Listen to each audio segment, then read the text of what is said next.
Hey guys, welcome to today's video. So on this video, I'm going to deep dive on the topic of global liquidity. This might sound very boring, but honestly, liquidity is the single most important thing when it comes to your investments, be it real estate investment, stock investments, everything. A proof of that is that this week, Bitcoin corrected very aggressively. Gold hasn't gone up. It is still down, right? 6-7% from its peak. Indian markets gave a little bit of run up, then they corrected, and now they are again going sideways. US market corrected very aggressively. What are people talking about? People are talking about two things. One, they are saying that, hey, global liquidity is kind of struggling. So what exactly is this global liquidity? I will explain. Second, they are talking about something called as Japan yen trade unwinding. So I'll explain this complicated topic to you in very simple, easy to understand language. Even if you're a class 10 student, you will get it. All you need to do is that watch this video till the very end and like it. Okay, so do consider liking it.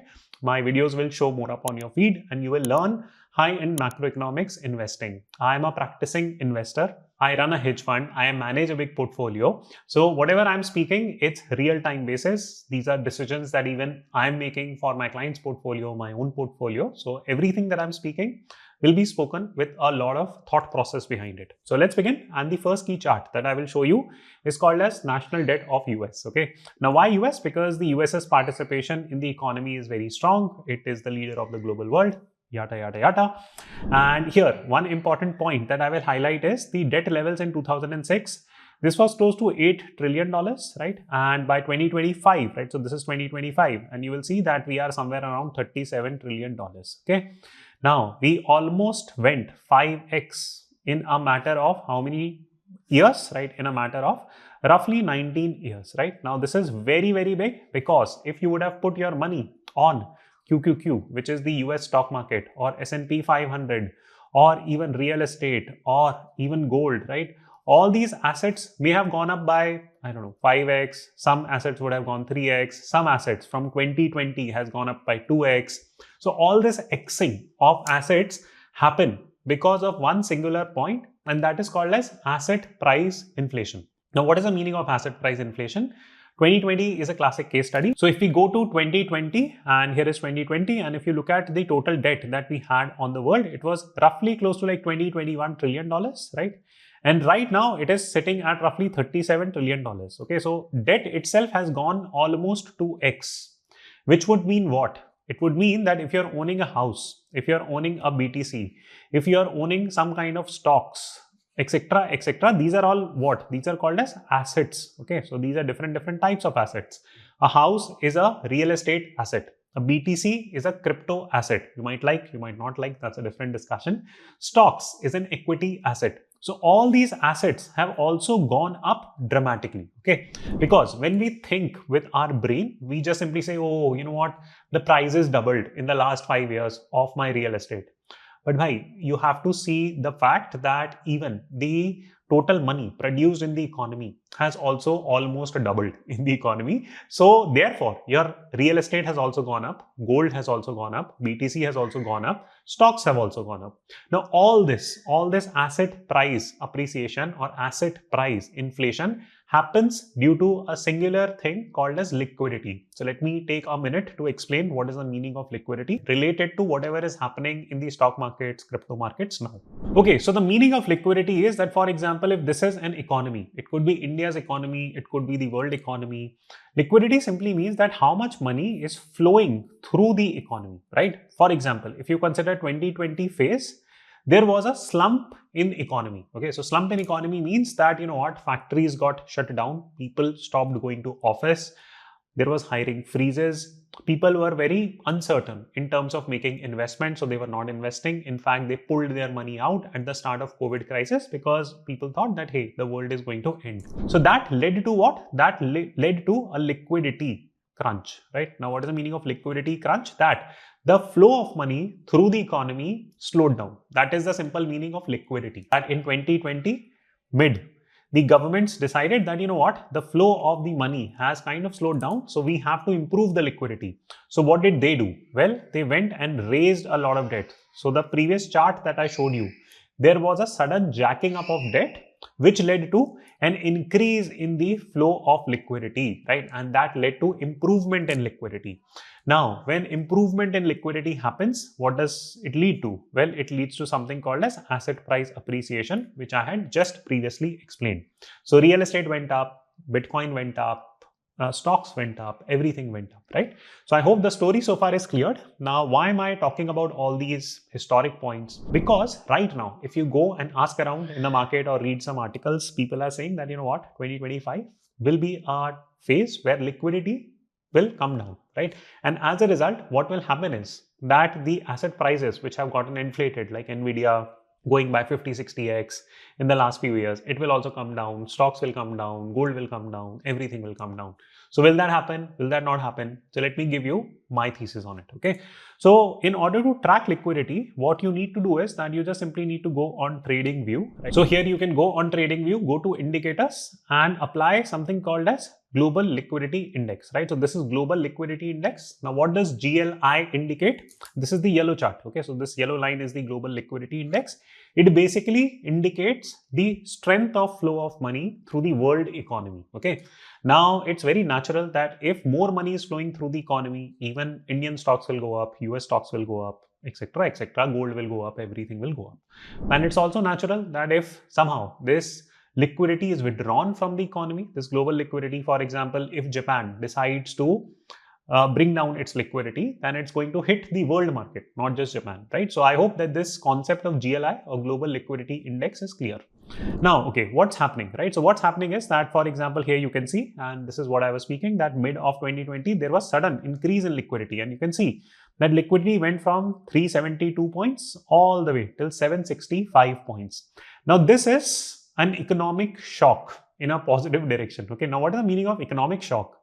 It's like saying that, you know, you deadlift with like 80 kilos, okay, and then suddenly you decided, yaar, bahut ho gaya. I'm going to go one day and lift like 150 kilos the very next day. What will happen? Most likely your back will break. Okay, why? Because you suddenly lifted so much weight. So something kind of happened in the economy that post 2020 there was a liquidity shock, right? That we increased the liquidity from X unit to almost 2x units here. So this was an economic shock that the world governments till today are trying to deal with. This phase is the dealing of the phase, okay? Now what happened here, right? I mean, if you correlate it to QQQ, okay, so this was asset price inflation. So from here to here, did the QQQ double? So yes, this was 176 points, right here at 176 points. Here it was at 400 points. So even QQQ doubled, right? So there was a strong correlation between liquidity in the world and the stock price inflation, real estate inflation, gold inflation, etc., etc. Okay, so I hope that this point is clear, that how do we check for global liquidity, the flow of global liquidity. Now, what is happening in the market is here, right? So here we are, right, in 2025, and people are saying that, you know what, boss, suddenly the liquidity will be brought down, right? And it might go down like this. Everything in the world is going to correct. So are they right? Well, they are partially right. Why? Because if liquidity, let's say liquidity is 840 units here. Now, if it is suddenly bought to 420 units, what do you think is going to happen to Indian stocks? It will be cut in half. What do you think is going to happen to US stocks? It will be cut in half. What do you think is going to happen to gold? It will be cut in half. What will be happening to your salary? Well, it will also get cut in half. That's the point. That's the entire concept of liquidity. Now, okay, a peripheral point here is that if suddenly from 840 units of liquidity, we go to 420 units of liquidity, what would this lead to? This would lead to a situation where, number one, there will be economic growth struggle. Okay, now what is the meaning of economic growth struggle? That, for example, the government keeps on releasing the data that our GDP is growing at 8.5%, 9%, 10%, whatever it is. And if suddenly so much money is withdrawn from the market, GDP numbers will become half. Now, can Indian government afford to do that? No. Can US government afford to do that? No. Can Chinese government afford to do that? No. Natural question comes that, hey, Akshat, how can you be so sure that this is not going to happen? See, guys, I mean, think about this, right? The world is already growing slowly. Europe is not growing fast enough. India is not growing fast enough. People are not happy, right? I mean, there are a lot of struggles there. US is not growing fast enough. AI is the only segment, AI/tech, which is growing in the US. So nothing in the world is honestly growing fast enough except for asset prices, okay? Now, in such an environment, if you are not providing enough liquidity, what would that lead to? It will lead to economic degrowth, okay, and economic stagnation. And that is something that governments can't afford, right? And this is evident on the charts also. So let me clear these charts, right? And let me just show you this part. For example, this increase or jacking up of this liquidity from X units to 2X units happened in a matter of like less than a year, okay? And since then, this is like 2022, right? So 2022 till 2025, almost 3 years, we were just going sideways in terms of liquidity here.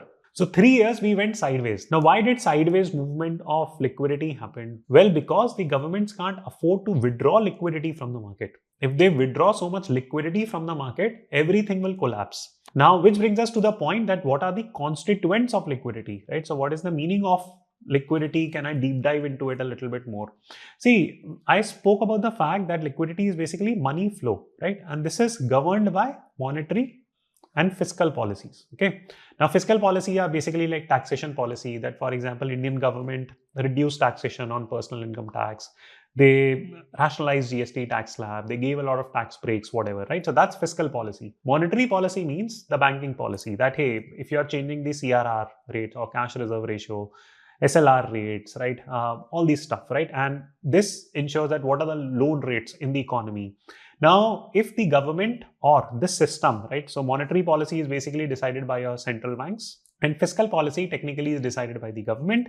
Now, a mix of two indicates the liquidity. Now, what ends up happening in very simple language is that, see, if the government decides to increase the liquidity, what will they do? Well, they will go ahead and cut interest rates, right? So they will cut the interest rates. They will bring it down to near zero, okay, or very low.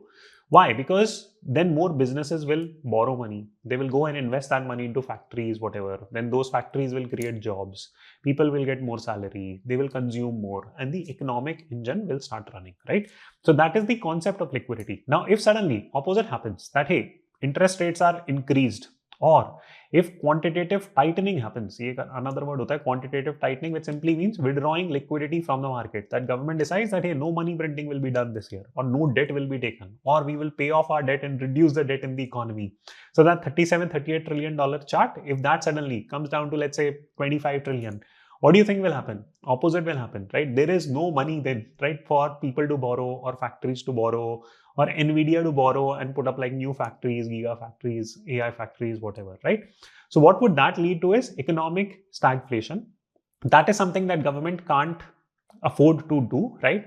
So again, coming back to this chart, right? So here to here, we had a problem or an economic shock that we went from X to 2X here, right? In this phase, 3 years, that government is just trying to manage this situation, right? This sideways liquidity market. Why? Because they had increased the liquidity so much. It is like saying that in one day, you had like 100 gulab jamuns. Now you are thinking about, and you don't understand anything about health, okay? So you went and ate like 100 gulab jamuns, right? And then you say, yaar, meko diabetes na ho jaye, itni gulab jamun I have eaten. So what do, right? So for the next, I don't know, 2 months, you will go on a sugar off kind of a situation and you would not try to eat too much sugar, okay? So this is exactly what is happening in the economy. And interestingly, even governments can't manage the economy so well, okay? So yeah, otherwise they would not have given this type of an injection in the economy to begin with. Now, then what is the likely scenario? That, okay, fine, they are not going to bring down the liquidity or cut the liquidity from, let's say, from here all the way till here.